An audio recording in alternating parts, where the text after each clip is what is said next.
So picture the Portland vase just shattered into 200 pieces on a museum floor. Today, we're reviewing a manuscript about this artifact's journey from Roman propaganda to modern conservation.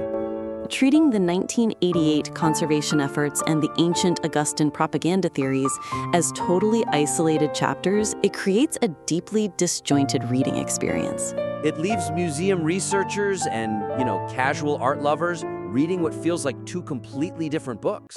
Exactly. So to fix that, the text needs to intertwine the modern physical deconstruction with the historical unraveling, just to create a cohesive, sort of detective-style narrative.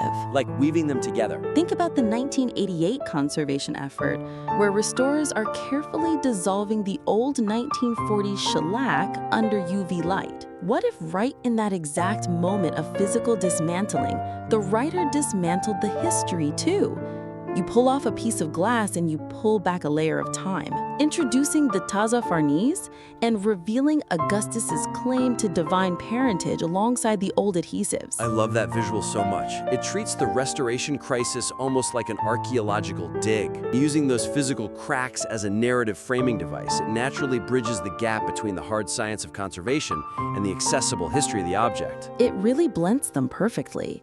But if we pull back to look at the history itself, the thematic link between the vase's ancient political power and its 18th century British resurgence needs a much deeper synthesis. Let's put Cleopatra and Augustus side by side with Wedgwood. The text can show Augustus commissioning the original vase specifically to rival Cleopatra's Egyptian royalty. And then, fast forward to the 18th century, show Wedgwood spending 5 agonizing years perfecting his copy, determined to prove that British ceramic manufacturing had completely surpassed the zenith of ancient Roman craftsmanship. So are you saying we should treat Wedgwood's meticulous firing records the exact same way we treat Augustus's political messaging?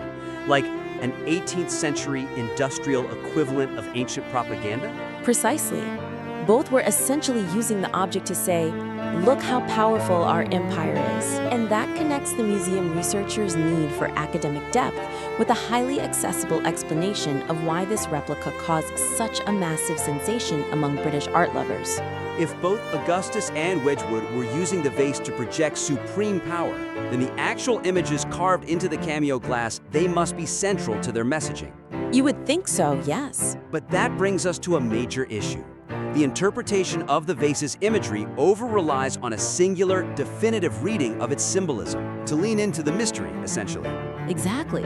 We have to embrace the inherent ambiguity of cameo glass. For instance, the manuscript could simply mention that over 50 different interpretations exist for these figures, demonstrating how these ancient masterpieces continue to defy complete modern understanding. It brings the reader right to the cutting edge of historical research. I actually think solving the riddle completely diminishes its mystique. Highlighting those very unknowns, like admitting we don't have all the answers, actually strengthens the author's academic credibility rather than weakening it. It invites the reader into the mystery rather than just lecturing them about the solution. So, to recap our core advice for this critique, weave the physical restoration together with the historical timeline. And draw direct parallels between ancient and modern uses of the vase as propaganda. In the end, just like a conservator staring down 200 fragments of shattered glass, a writer's true artistry lies not in hiding the cracks, but in how beautifully they illuminate the history held together within them.